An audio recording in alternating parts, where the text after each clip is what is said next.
All right, so this will be pretty quick. I want to go over naming carboxylic acids and introducing them. I'm going to review some of the reactions that we already know of how to produce carboxylic acids. There'll be a couple of new reactions that produce carboxylic acids as well. And then there's a couple of reactions of carboxylic acids that I want to talk about, namely the reduction. But what we get into talking about really quickly are the derivatives of carboxylic acids. Carboxylic acids are great at being acids, but they don't do a whole lot of other chemistry. You know that you can react them with Grignard. We can do some reduction, but that's about it as far as reactions that don't involve them acting as acids. So all the interesting chemistry comes in when it comes to derivatives. But we do need to know how to name them. So let's get into doing a little bit of naming.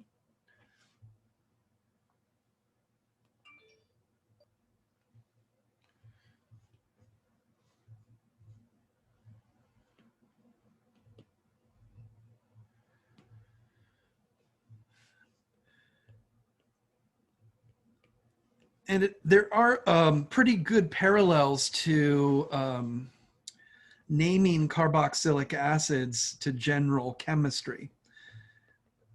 Just like you would use ic acids in general chemistry, we change something that has 1, 2, 3, 4 carbons from butane to butanoic acid. So how to name it is to essentially call it an ic acid.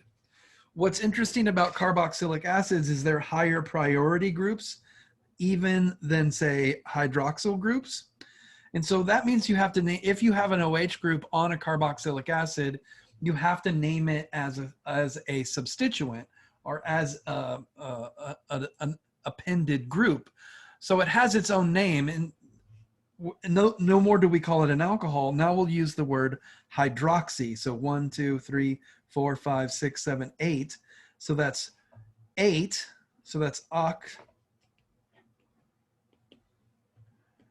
octanoic acid. And what do we have? This one will always be carbon number 1 because it's the carbon that has the carboxylic acid on it. So 1, 2, 3, 4. At the 5th position, we have a hydroxy group. So 5 hydroxy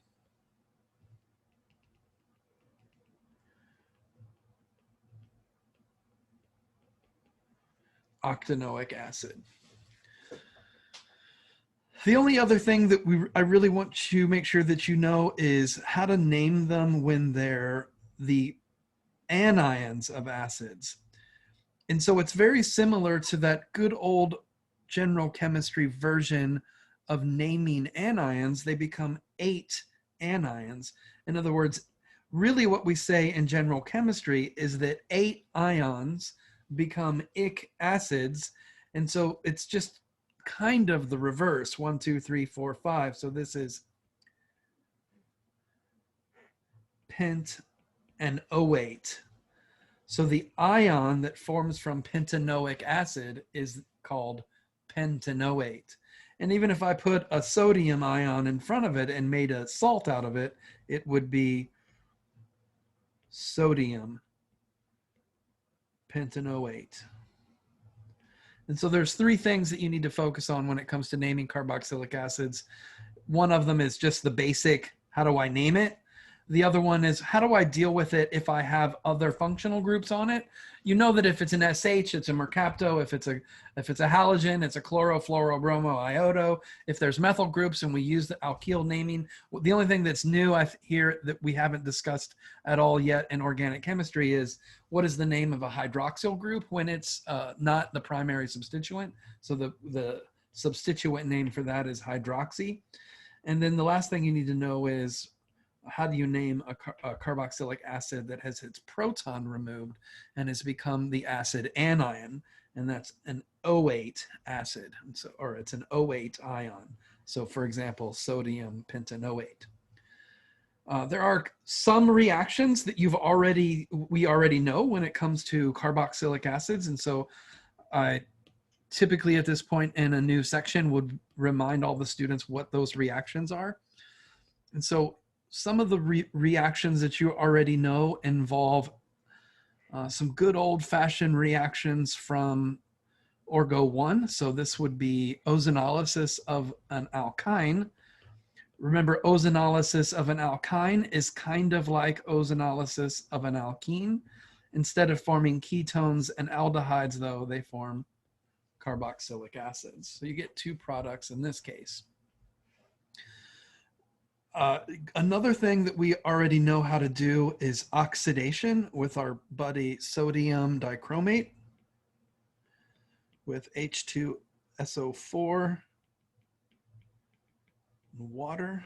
Remember, this will fully oxidize a carbon to the maximum number of bonds to oxygen that it can have. So if you're dealing with a primary alcohol, then that primary alcohol will oxidize all the way to a carboxylic acid. Sodium dichromate will also react at the benzylic position to do benzylic oxidation. So as long as there's a hydrogen at the benzylic position, you can actually cleave the carbon-carbon bond and form benzoic acid. And so it doesn't matter whatever these R groups are, as long as there's a hydrogen here, at least one, then you'll form benzoic acid.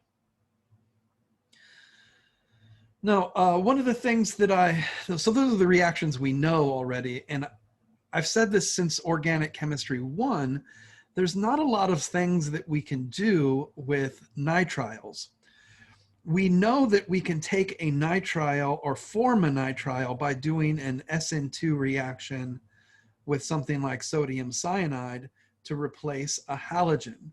But what I didn't say is, well, what good are these nitriles? Well, we do know how to reduce the nitrile to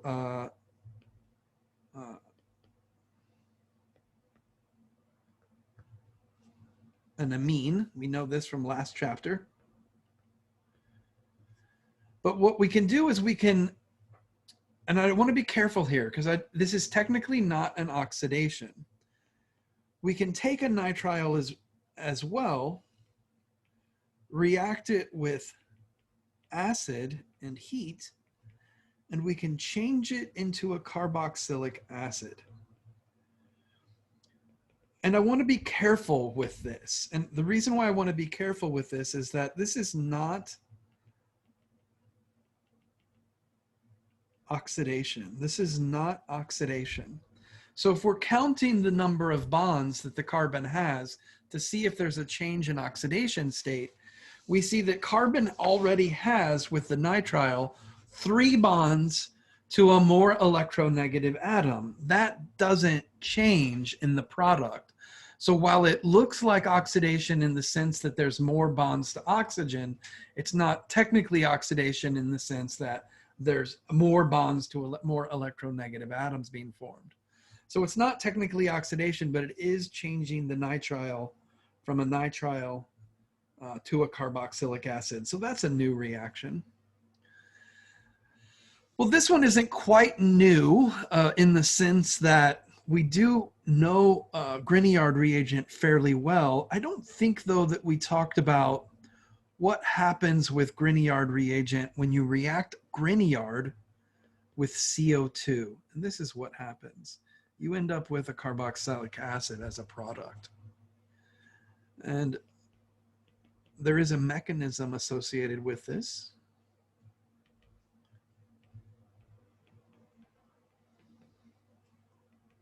Trying to get all my atoms right here.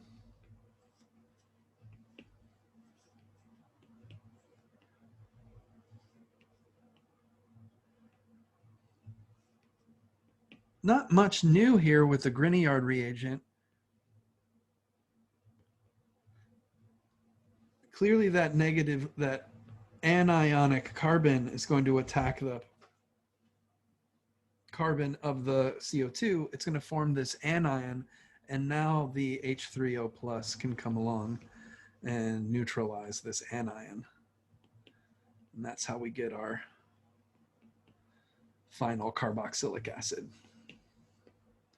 So just a little bit new in the sense that I don't think we ever reacted Grignard with just CO2. I think we reacted Grignard with carboxylic acids, or at least with carboxylic esters. Oh, well, not acids because they're incompatible with acids, but we did react them with esters. And we know that when an ester and Grignard react together, they form, they add the R group twice. But with CO2, it doesn't get added twice. We just end up with a carboxylic acid as a product. So same but different. Here's another reaction. I think that if we don't know it, we should at least have an idea of what it does.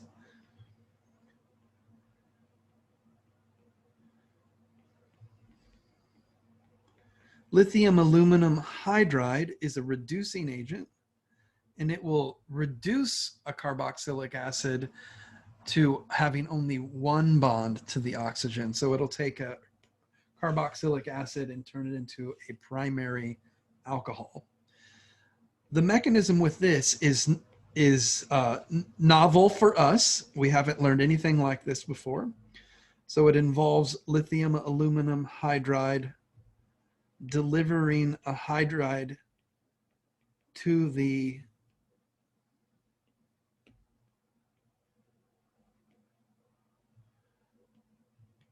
acidic proton and forming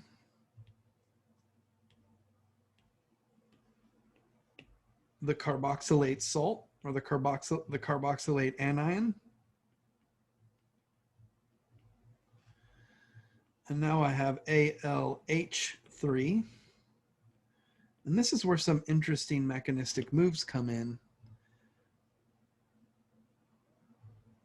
Hydrogen attacks here, but the doubly bound oxygen attacks the aluminum.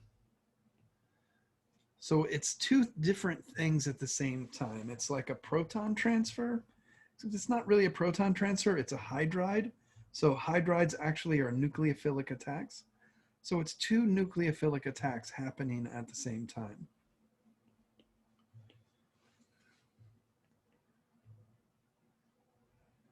So you get this interesting intermediate where that's still negatively charged, and now we've added on our hydrogen.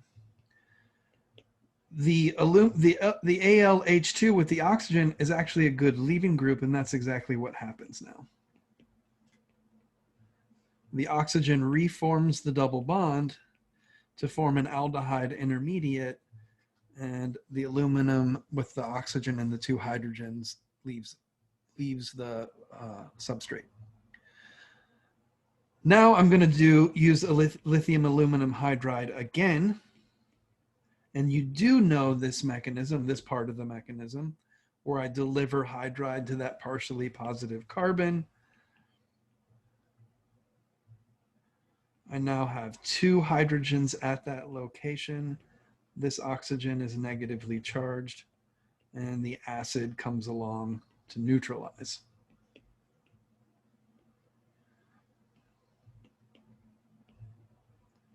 And that's where I get my primary alcohol and the two hydrogens that I added from the carboxylic acid.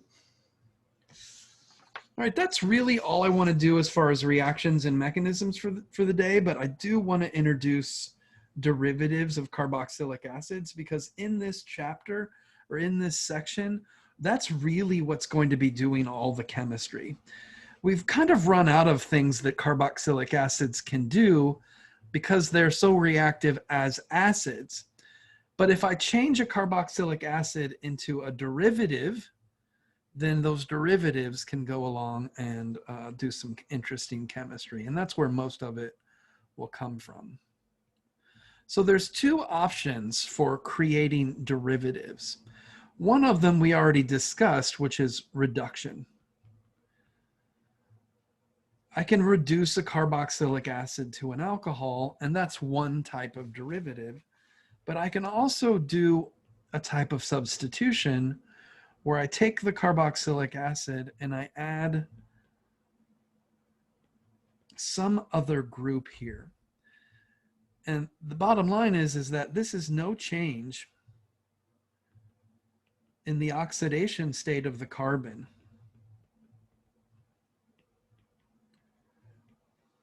And I'm talking about this carbon here.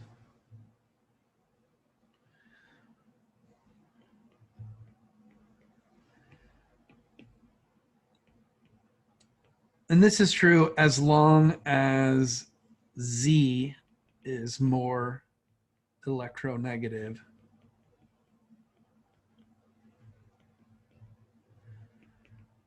than the carbon atom.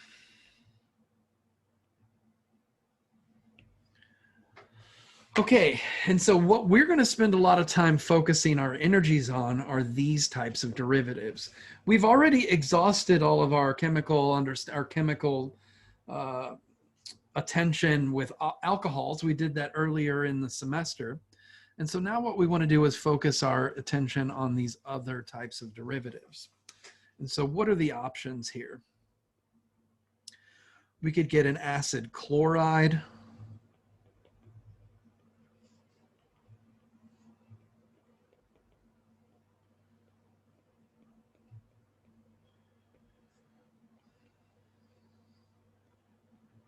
If the Z group is another acid anion, then this would be an acid anhydride. If you think about there being two acids, this one and this one,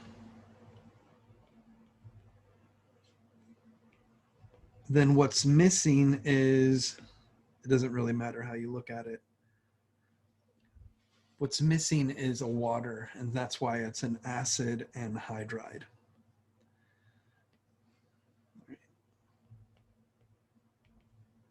Another derivative would be an ester.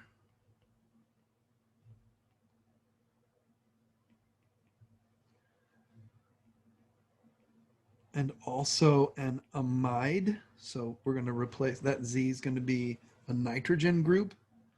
And we did talk about this briefly. A nitrile is technically a derivative of a carboxylic acid for the reason that we discussed before. There's still the same number of bonds to a more electronegative atom than the carbon, so there isn't a net change in oxidation state. I want you to be able to name amides and esters. You don't have to worry about anhydrides, chlorides, or nitriles in this class. That other professors might ask you to name those, but I think I'm going to limit it only to esters and amides. And so let's name those two guys. For an amide, or excuse me, for an ester,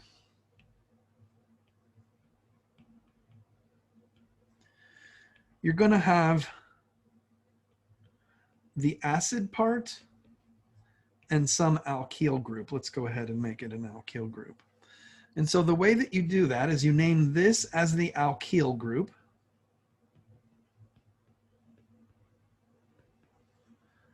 And this as an acid anion. And then you put it together, alkyl group plus acid anion. And so what's the alkyl group here? It's got 3 carbons, so it's a propyl group, and 1, 2, 3, 4, 5 carbons for the acid anion, so that's propyl pentanoate. And so the name of propyl of this particular ester would be propyl pentanoate.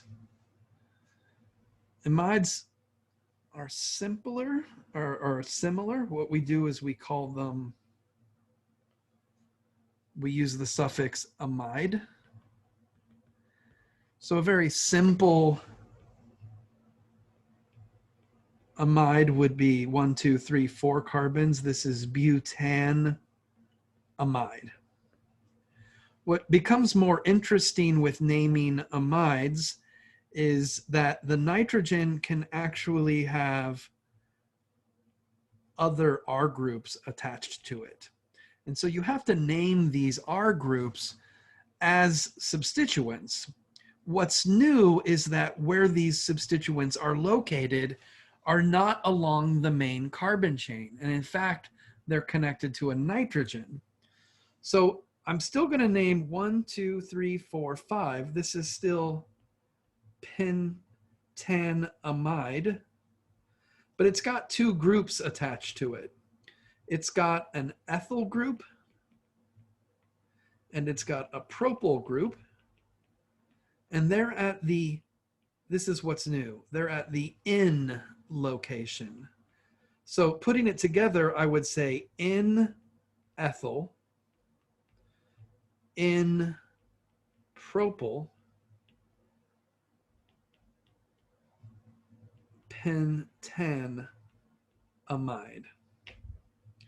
And so this using ins as locants is what's new. And so what I'm going to do is I'm going to leave it there, and we'll come back to carboxylic acids later.